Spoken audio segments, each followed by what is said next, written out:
It is rather complicated. But explain this. Why is it that this White House and this FBI can't get out of the way of one another, it seems like?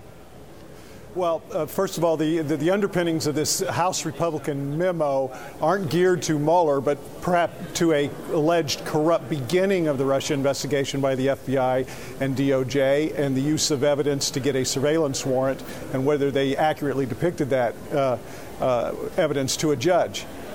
It's sort of a fruit of the poisonous tree argument that maybe Mueller is not doing a witch hunt, but the roots of his investigation began with a corrupt beginning.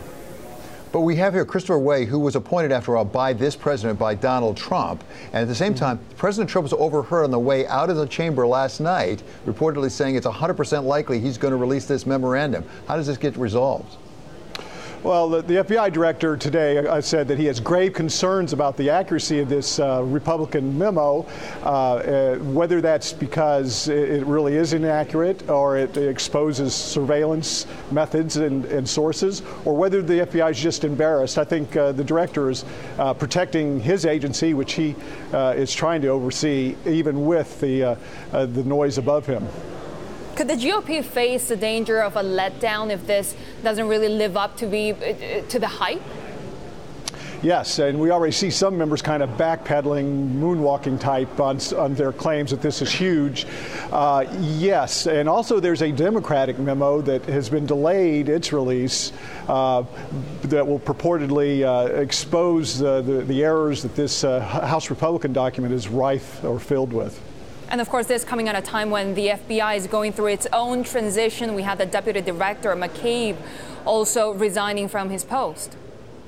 Absolutely. It's a politically combustible time over there as they try to get their bearings.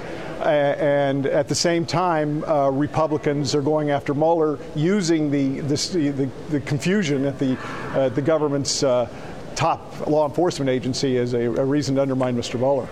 But finally, Billy, it seems like there are fewer and fewer House Republicans to go after Mr. Mueller, at least after the election. We had Trey Gowdy now just to say he's the latest of, I think, about 20 now said they're not going to run for election. Why are they all headed for the exits?